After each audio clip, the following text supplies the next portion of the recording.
အားလုံးပဲမင်္ဂလာပါဒီနေ့ကျွန်တော် blog channel ကနေပြီးတော့ပြန်လည်ကြိုဆိုလိုက်ပါတယ်ကျွန်တော်ယခုဗီဒီယိုလေးကတော့ဒါရန်ကုန်မြို့ထန်းတပင်မြို့နယ်မှာရှိတဲ့ဒါရခိုင်ရိုးလေးရွာရဲ့မြင်ကွင်းလေးပဲဖြစ်ပါတယ်အဲ့တော့ကျွန်တော်ဒီရခိုင်ရိုးလေးရွာမြင်ကွင်းလေးကိုကျွန်တော်တို့အတူတူကြည့်ရှုလိုက်အောင်နော်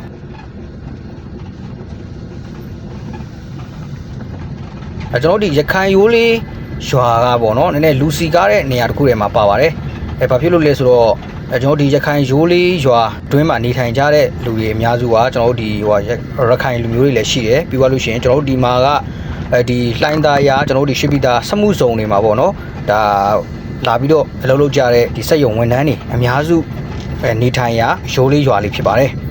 အဲ့တော့ကျွန်တော်တို့ဒီရိုးလေးရွာဆိုလို့ရှိရင်ဒါကျွန်တော်သွားနေတဲ့အချိန်ကတော့ဒါနေ့လေပဲဖြစ်လို့ပေါ့နော်ဒီလိုမျိုးလေးသွားလာတာအဆင်ပြေရလေးတွေ့ရတာပါကျွန်တော်တို့ဒီညနေပိုင်းအလုပ်ဆင်းချိန်မနက်ပိုင်းကျွန်တော်တို့စက်ရုံအလုပ်သွားချိန်နေဆိုလို့ရှိရင်တော်တော်လေးကိုဒါကြက်တဲ့နေရာလေးတစ်ခုဖြစ်ပါတယ်ကျွန်တော်တို့ဒီစနေတနင်္ဂနွေပေါ့နော်ဒါစက်ရုံပိတ်တဲ့ရက်တွေဆိုလို့ရှိရင်ဒါကျွန်တော်တို့ကားနဲ့သွားဖို့ဆိုရင်တော်တော်လေးကိုသွားလာတာအခက်ခဲလေးရှိတဲ့နေရာတစ်ခုပဲဖြစ်ပါတယ်။ဘာလို့ဆိုတော့ဒီနားလေးမှာကအများစုကကားလမ်းထက်ပေါ့နော်ဒါလူသွားလူလာများတဲ့လမ်းမကြီးတစ်ခုပြီးရင်ဒီဈေးတန်းတစ်ခုဖြစ်နေတာပေါ့နော်။ဒီလမ်းတစ်လျှောက်မှာအကုန်လုံးကတော့ဈေးဆိုင်တန်းနေကြီးပဲဖြစ်ပါတယ်။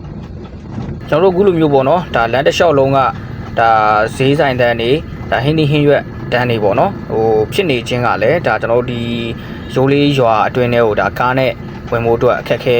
ဖြစ်တဲ့ဒါအကြောင်းရင်းတစ်ခုလည်းဖြစ်ပါတယ်ကျွန်တော်တို့ဒီလမ်းပေါ်မှာတွေ့မြင်နေရတဲ့အတိုင်းပဲကျွန်တော်တို့ဒီ3ဘိန်းတွေတွေ့ရမယ်ကျွန်တော်တို့ဒီဆိုင်ကယ်တွေကတော့ဒီလိုရက်ကွက်အတွင်းထဲတွေကတော့ဒါတချို့လည်းစီးကြတာပေါ့နော်ဒါပေမဲ့ဒီမှာကတော့ဆိုင်ကယ်စီးခွင့်မပြုတဲ့ဒါမြို့နယ်တစ်ခုလည်းဖြစ်ပါတယ်အဲ့တော့ကျွန်တော်တို့ဒီလမ်းလေးဝင်းထဲကိုဝင်လိုက်ပြီဆိုတာနဲ့ပဲကျွန်တော်တို့ကဒီ3ဘိန်းတွေနဲ့ကျွန်တော်တို့ရှောင်ရမယ်ပြီးလို့ရှိရင်ကျွန်တော်တို့ဒီဈေးဝယ်တွေနဲ့ရှောင်ရမယ်အဲ့ဒီလိုမျိုးပေါ့စပိန်နေနဲ့လည်းရှောင်ရမှာဖြစ်တဲ့အတွက်ကျွန်တော်တို့ဒီလမ်းမဒီအတွင်းလမ်းလေးရဆိုလို့ရှိရင်ဒါကားနဲ့ဒါအဝင်ထွက်လုပ်ဖို့အတွက်ခက်ခဲတယ်လို့ကျွန်တော်ပြောခဲ့ခြင်းပဲဖြစ်ပါတယ်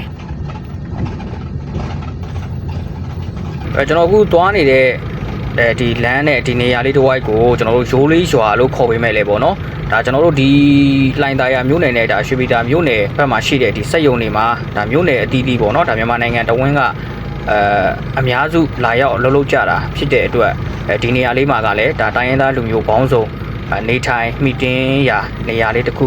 ဖြစ်ပါတယ်အဲ့တော့ဒီနေရာလေးမှာကကျွန်တော်တို့တိုင်းရင်းသားပေါင်းစုံလူမျိုးပေါင်းစုံကိုတွေ့မြင်ရမှာလည်းဖြစ်ပါတယ်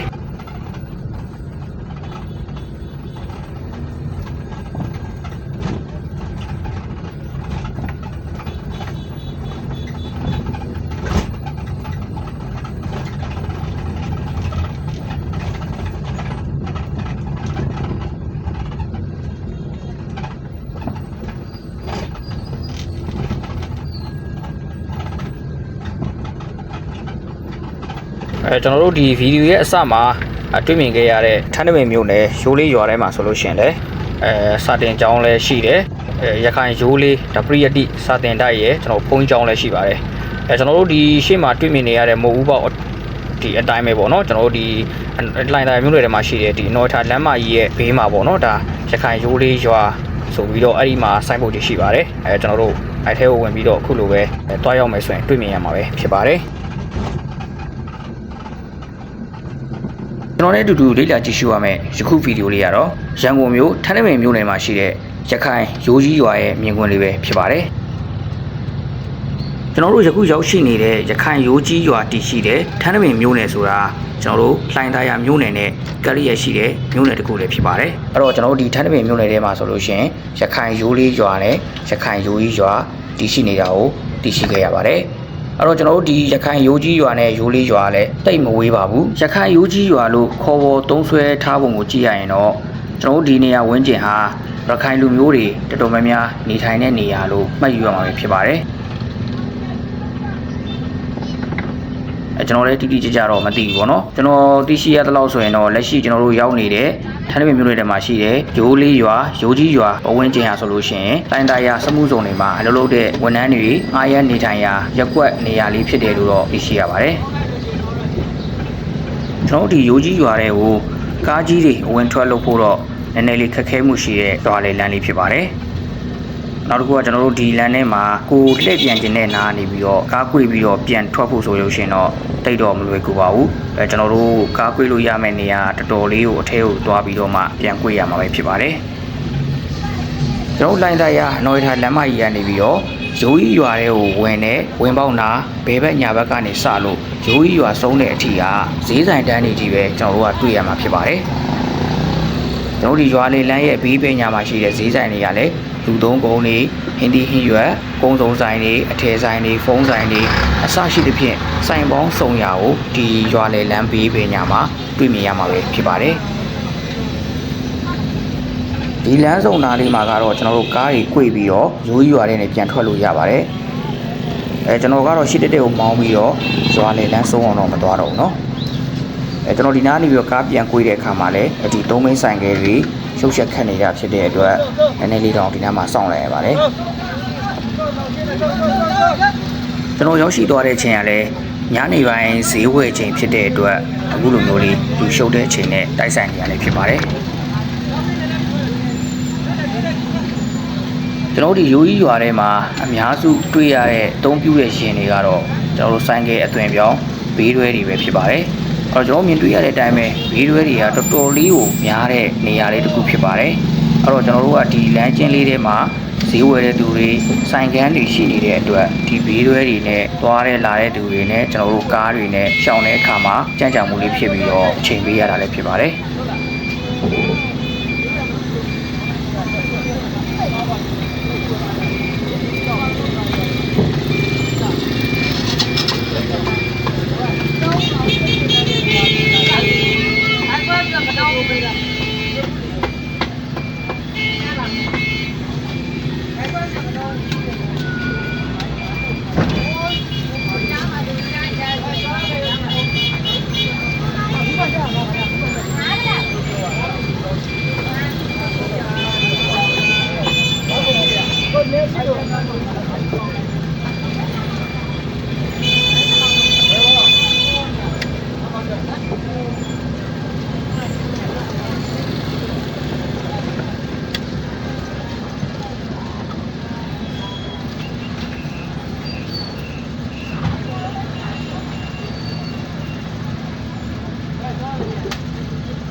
ယခုဗီဒီယိုလေးကိုကြည့်ရှုနေတဲ့သူတွေထဲမှာလည်းရခိုင်ရိုးကြီးရွာနဲ့ပတ်သက်ပြီးတော့တည်ထားတာလေးတွေမျှဝေပေးချင်တာလေးတွေရှိလို့ရှင်ကျွန်တော်ရဲ့ comment ဘောင်မှာဝင်ရောက်ရေးသားပြီးတော့အများသိရအောင်မျှဝေပေးခဲ့ပါအောင်လို့လည်းတောင်းဆိုလိုက်ပါတယ်ကျွန်တော်ဒီရခိုင်ရိုးကြီးရွာရဲ့ပတ်ဝန်းကျင်နေရာမှာဆိုလို့ရှင်အဆောင်တွေများစွာရှိနေတာကိုလည်းတွေ့ရမှာဖြစ်ပါတယ်အဲ့တော့ကျွန်တော်တို့လက်ရှိဘယ်ဘက်ချမ်းမှာတွေ့မြင်နေရတဲ့နှစ်ထပ်သုံးထပ်အဆောက်အဦတွေဆိုလို့ရှင်ကျွန်တော်တို့ဒါအဆောင်ငှားထားတဲ့အဆောက်အဦတွေပဲဖြစ်ပါတယ်ကျွန်တော်လည်းဒါပထမဆုံးအကြိမ်ရခိုင်ရိုးကြီးရွာတွေကိုရောက်ဖူးခဲ့ခြင်းပဲဖြစ်ပါတယ် အဲ့တော့ဒီနေရာပဝန်းကျင်လေးကိုရောက်တဲ့အခါမှာဘယ်လိုမျိုးစိတ်ခံစားချက်လေးဖြစ်ပေါ်မိတယ်လဲဆိုတော့လူတွေအများကြီးနဲ့ပျော်ပျော်ပါပါရှုပ်ရှုပ်ရှက်ရှက်နေကျင်တဲ့သူတွေအနေနဲ့ကဒီရခိုင်ကျိုးကြီးရွာပဝန်းကျင်မှာလာရောက်ပြီးတော့ငှားရမ်းနေထိုင်ပါဆိုတဲ့အကြောင်းလေးကိုကျွန်တော်မျှဝေပေးလိုက်ပါတယ်ကျွန်တော်တို့အခုတွေ့မြင်နေရတာကဗီဒီယိုထဲမှာမို့လို့နော်အပြင်မှာဆိုရင်တကယ်ကိုလူတွေများများနဲ့လူသူမပြတ်ရှင်သန်လှုပ်ရှားနေတဲ့ပဝန်းကျင်နေရာလေးတစ်ခုလည်းဖြစ်ပါတယ်ဟုတ်ကဲ့ပါကျွန်တော်တို့ထန်းတပင်မြို့နယ်လိုင်တရားမြို့နယ်မှာနေထိုင်ကြတဲ့သူတွေအများစုနောက်တစ်ခုကမြန်မာပြည်အနှံ့နေပြီးတော့ရွှေ့ပြောင်းလာတဲ့သူတွေအနေနဲ့ကအများစုသောစီးပွားရေးလုပ်ငန်းကတော့ကျွန်တော်တို့ဒီစက်မှုဇုံတွေမှာဝင်ရောက်အလုပ်လုပ်ကင်ကြတဲ့စက်ရုံဝန်ထမ်းတွေပဲဖြစ်ပါတယ်ဟုတ်ကဲ့ပါလိုင်တရားမြို့နယ်နဲ့လိုင်တရားမြို့နယ်မှာရှိတဲ့စက်ရုံတွေအကြောင်းကိုမကြခင်မှာဗီဒီယိုတစ်ပုဒ်ဖန်တီးညှောက်ဝေပေးသွားမှာဖြစ်တဲ့အတွက်လိုင်တရားမြို့နယ်အကြောင်းကိုစိတ်ဝင်စားတဲ့သူတွေအနေနဲ့ကျွန်တော်ရဲ့ YouTube Channel လေးကို Subscribe လုပ်ထားနိုင်အောင်နော်ကျွန်တော်တို့တွေ့မြင်နေရတဲ့ရခိုင်ရိုးကြီးရွာရဲ့လူဦးရေများပြားပုံဟာမြန်မာပြည်တော်ဝန်အနေနဲ့ရရက်ကလာရောက်ကြတဲ့လူမျိုးပေါင်းစုံဘာသာပေါင်းစုံစုံတွေ့ရာနေရာတစ်ခုဖြစ်တဲ့အတွက်ကျွန်တော်တို့ကနေထိုင်မှုပုံစံမှာကတော့ဂရီတရားလက်ကင်ထားပြီးတော့နေထိုင်ကြရလိမ့်မယ်လို့တော့ကျွန်တော်မြင်မိပါတယ်ကျွန်တော်ယခုဗီဒီယိုထဲမှာတွေ့မြင်နေရတဲ့လူစီကားနေမှုကြီးကတော့ဖျားပွဲစည်းတန်းလည်းမဟုတ်သလိုအလူမင်္ဂလာပွဲကျင်းပနေရလည်းမဟုတ်ပါဘူး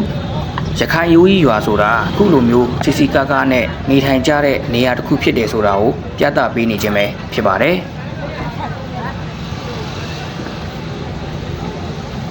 ရန်ကုန်မြို့တွင်းမှာကျွန်တော်ရောက်ခဲ့မှုတဲ့နေရာတွေနဲ့ရှင်ကြည့်မယ်ဆိုလို့ရှိရင်ကျွန်တော်တို့ယခုလိုမျိုးပွဲစည်းလိုမျိုးကြီးလူတွေစီစီကားကားလေးဖြစ်နေတဲ့နေရာမျိုးဟာဒီရခိုင်ရိုးကြီးရွာမှာပဲကျွန်တော်တွေ့မြင်မှုခဲ့ခြင်းပဲဖြစ်ပါသေးတယ်ကျွန်တော်ဆိုလိုချင်တာကလူတွေစီကားနေတဲ့နေရာမျိုးဆိုတာစက်ရုံတွေမှာတွားရောက်အလုပ်ဆင်းတဲ့အချိန်စက်ရုံပြန်ချိန်တွေမှာလူစီကားနေတဲ့ပုံစံမျိုးကိုပြောချင်တာမဟုတ်ဘဲနဲ့ရောက်ွက်တစ်ခုမှာလူဦးရေထူထူတက်တက်စီစီကားကားလေးဖြစ်နေတဲ့နေရာမျိုးကိုကျွန်တော်ဆိုလိုချင်ဖြစ်ပါတယ်ကျွန်တော်ရခိုင်ရိုးကြီးရွာရဲ့ပုံစံလေးကိုမြင်ဘူးသလိုလိုရင်းနှီးဘူးသလိုလိုတော့ခံစားကြရမယ်လို့ထင်ပါတယ်ကျွန်တော်ခံစားမိတဲ့အရာလေးကတော့ကျွန်တော်ရုပ်ရှင်တွေထဲမှာအဓိကအားဖြင့်ပေါ့နော်ကျွန်တော်ဒီတရုတ်တိုင်းကားတွေထဲမှာတွေ့ရတဲ့ဈေးဝယ်တဲ့ပုံစံမျိုးလေးကိုတော့ကျွန်တော်သွားပြီးမြင်မိပါတယ်